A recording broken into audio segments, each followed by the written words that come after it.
ರಾಜ್ಯದಲ್ಲಿ ಸುಮಾರು ವಿವಿಧ ನೇಕಾರ ಸಮುದಾಯಗಳ ಒಕ್ಕೂಟಕ್ಕೆ ಸಂಬಂಧಪಟ್ಟಂತೆ ಸುಮಾರು 49 ಪಂಗಡಗಳಿವೆ.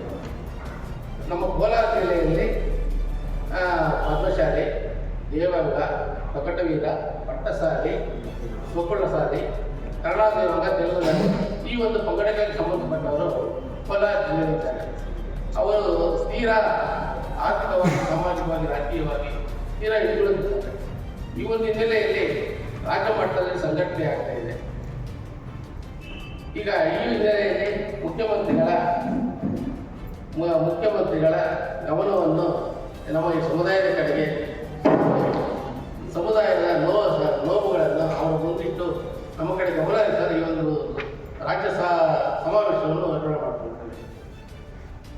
ವಿಶೇಷ ಏನಂದರೆ ಅವರು ಪ್ರಥಮ ಬಾರಿಗೆ ಅವರು ಮುಖ್ಯಮಂತ್ರಿಗಳಾಗಿದ್ದಾಗ ಜಾತಿ ಜನಗಣತಿಯನ್ನು ಅವರು ಎಲ್ಲ ಮಾಡಿದರು.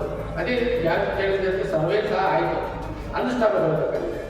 ಮತ್ತು ಆ ಹಿಂದೆ ಬಿಜೆಪಿ ಸರ್ಕಾರ ಇದ್ದಾಗ ನೇಕಾರ ಸಮುದಾಯಗಳ ಒಕ್ಕೂಟಕ್ಕೆ ನಿಗಮವನ್ನು ಸಹ ಸ್ಥಾಪನೆ ಮಾಡಿದ್ದಾರೆ. ಆದರೆ ಆ ನಿಗಮಕ್ಕೆ ಯಾವುದೇ ಅದರ ಚಾಲನೆ ನೀಡಿಲ್ಲ, ಅನುದಾನ ಸಹ ತಂದಿಲ್ಲ. ಈ ಕಾರ್ಯ ಆಗಬೇಕಾಗಿದೆ. ಮುಂದೆ ನಮ್ಮ ನಿಗಮ ಆಗಿದೆ, ಅದಕ್ಕೆ ಚಾಲನೆ ಕೊಟ್ಟಿಲ್ಲ, ಅನುದಾನ ಯಾವುದು ಚಾಲನೆ ಆಗಿದೆ.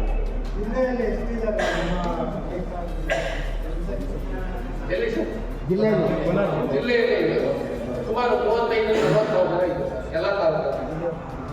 ನಮ್ಮದು ಏನಾಗಿದೆ ಅಂತಂದರೆ, ನೇಕಾರರು ಅನ್ನೋದು ಬಿಟ್ಬಿಟ್ಟು ಅವರವರ ಜಾತಿಗಳನ್ನ ಹೇಳ್ಕೊಂಡು ಹೋಗ್ಬಿಟ್ಟಿದ್ದಾರೆ. ಈಗ ಕುಂಬಾರರು ಅಂದರೆ ಬಳಕೆ ಮಾಡೋಲ್ಲ, ಕುಂಬಾರರು ಅಂತಾರೆ. ಹಾಗೆ ನಾವು ನೇಕಾರರು ಅನ್ನೋದು ಮರೆತು ಹೋಗಿತ್ತು. ಅದನ್ನು ಮೊದಲ ಬಾರಿಗೆ ಏನಿವತ್ತು ನಾವು ಜಿಲ್ಲಾ ನೇಕಾರರ ಒಂದು ರಾಜ್ಯ ಮಟ್ಟದಲ್ಲಿ ಒಂದು ನೇಕಾರ ಸಂಘ ಬೆಳೆದ ಮೇಲೆ ಈ ಎಲ್ಲ ಸಣ್ಣ ನೇಕಾರಿಕೆ ಮಾಡ್ಕೊಂಡಿರುವಂಥ ಎಲ್ಲ ಜಾತಿಗಳು ಕೂಡ ಈಗ ಒಟ್ಟಿಗೆ ಒಂದು ಕಡೆ ಸೇರಿ ಅದನ್ನು ನೇಕಾರರು ಅಂತೇಳಿ ಈಗ ಗುರುತಿಸ್ಕೊಂಡಿದ್ವಿ. ಜಾತಿ ಗಣತಿಯಲ್ಲೂ ಕೂಡ ನಮ್ಮನ್ನು ನಾವು ನೇಕಾರರು, ಜಾತಿ ಬಂದು ನಮ್ಮದು ನೇಕಾರ, ಉಪಜಾತಿಗಳು ಅವರವರ ಜಾತಿಯ ಸಂಘಟವನ್ನು ನಾವು ಮೆನ್ಷನ್ ಮಾಡಿದ್ವಿ, ಗುರುತು ಮಾಡ್ಕೊಂಡಿದ್ವಿ. ಹಾಗಾಗಿ ಇವತ್ತು ನೇಕಾರರು ಅನ್ನೋದು ಇಡೀ ರಾಜ್ಯದಲ್ಲಿ 60 ಲಕ್ಷ ಜನ ಇದ್ದೀವಿ. 7.5 ಕೋಟಿ ಜನರಲ್ಲಿ 60 ಲಕ್ಷ ಜನ ನಾವು ರಾಜ್ಯದಲ್ಲಿ ಇದ್ದೀವಿ. ಹಾಗಾಗಿ ನಮಗೆ ಯಾವುದೇ ಆರ್ಥಿಕ, ಸಾಮಾಜಿಕ, ರಾಜಕೀಯ, ಶೈಕ್ಷಣಿಕವಾಗಿ ಯಾವುದೂ ಸೌಲಭ್ಯಗಳು ನಮ್ಗೆ ಬರ್ತಾ ಇಲ್ಲ. ನೇಕಾರರನ್ನ 2A ಸಮುದಾಯಕ್ಕೆ ಸೇರಿಸಿ ಸುಮಾರು ಜಾತಿಗಳ ಮಧ್ಯೆ ನಾವು ನಲಿಗೆ ಹೋಗ್ತಾ ಇದ್ದೀವಿ.